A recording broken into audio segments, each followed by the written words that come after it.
The words hit me harder than any betrayal I had ever imagined.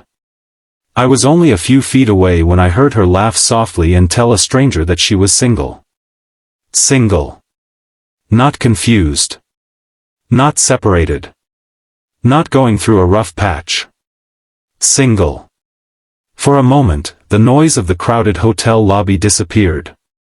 The conversations, the footsteps, the music playing in the background, all of it faded into silence as those 6 letters echoed inside my head.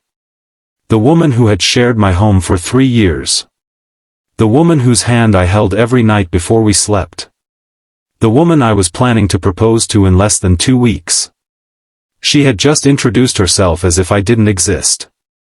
Before we begin, if you believe in kindness, second chances, and the power of love to overcome even the deepest wounds, please take a moment to like this video, leave a comment, share it with someone who needs encouragement, and subscribe to the channel. Your support helps bring more emotional stories like this to life.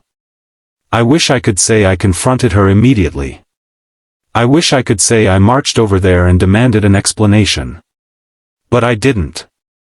Instead, I stood frozen behind a marble pillar, unable to move, unable to think, and unable to understand how my entire reality had suddenly started falling apart. Her name was Emily. 3 years earlier, she had walked into my life during one of the darkest periods I had ever experienced. I had recently lost my father. My business was struggling. Every day felt like I was carrying a weight I couldn't put down. Then she appeared. She wasn't dramatic or flashy. She wasn't the kind of person who demanded attention. She was simply kind. The kind that made people feel seen. The kind that remembered small details. The kind that called just to ask if you had eaten. Slowly, she became the person I trusted most. When my business finally recovered, she celebrated harder than I did. When I doubted myself, she reminded me of my worth. When life felt overwhelming, she became my safe place. At least that's what I believed. The trip we were on was supposed to be special. I had booked a beautiful weekend getaway at a luxury resort overlooking the ocean. Hidden inside my suitcase was a small velvet box containing the engagement ring I'd spent months choosing. Every detail had been planned. The sunset. The dinner reservation. The speech I wanted to give. Everything. And now, standing in that hotel lobby, I couldn't even breathe properly. I watched as the stranger smiled at her. He looked like he was attending a conference at the hotel. Nothing about the interaction seemed suspicious. But then I heard him ask another question. And her answer shattered me even more. She said she hadn't met the right person yet. I felt physically sick. The woman I loved wasn't just pretending to be single. She was pretending that I had never existed. I quietly turned around and walked away before she could see me. For the next several hours, I wandered around the resort alone. The ocean waves crashed against the shore while tourists laughed and took pictures nearby. Everything looked beautiful. Everything felt broken. My mind replayed every memory we had ever shared. Had it all been fake? Had she been lying the entire time? Was I simply a chapter she was embarrassed to admit existed? By evening, I had convinced myself of 100 terrible possibilities. Maybe she was cheating. Maybe she had stopped loving me. Maybe she was waiting for someone better. Pain has a way of creating stories when answers are missing. And those stories are usually cruel. When I finally returned to our room, Emily noticed immediately that something was wrong. She asked if I was okay. I told her I was tired. It was a lie. The truth was I didn't trust myself to speak. Because if I opened my mouth, every ounce of hurt would come pouring out. That night I barely slept. She rested peacefully beside me while I stared at the ceiling. The engagement ring remained hidden in my suitcase. Its presence felt almost ironic now. By morning, I knew I couldn't keep pretending. I needed answers. Not assumptions. Not fears. Answers. After breakfast, I asked her if we could take a walk along the beach. The sky was gray. Strong winds pushed against the waves. The weather seemed to mirror the storm inside me. For several minutes we walked in silence. Then I told her exactly what I had heard. I told her where I was standing. I told her every word she had said.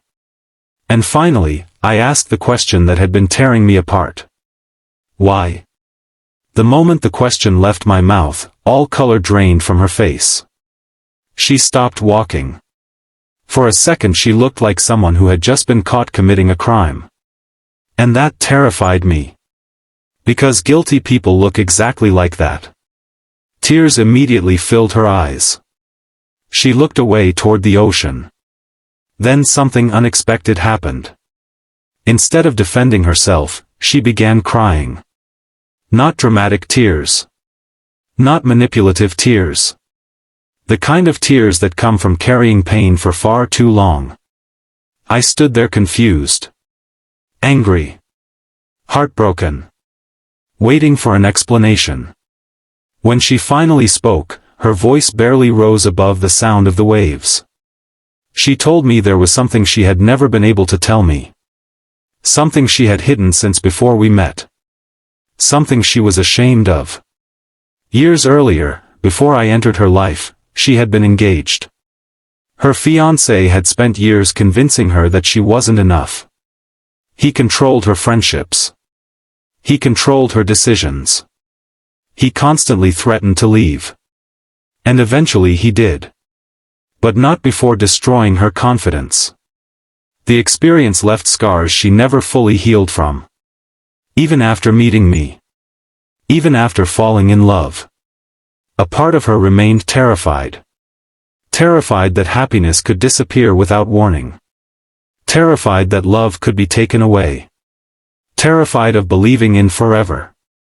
As she spoke, I could see how difficult every word was. Then she told me something that completely changed my understanding. The stranger in the lobby wasn't flirting with her. He was conducting a casual survey for a relationship-themed conference being held at the hotel. He had approached several guests asking questions about dating and relationships. When he reached her, panic took over. Without thinking, she gave the answer she always used whenever conversations about commitment triggered old fears. She said she was single. Not because she wanted another man. Not because she didn't love me.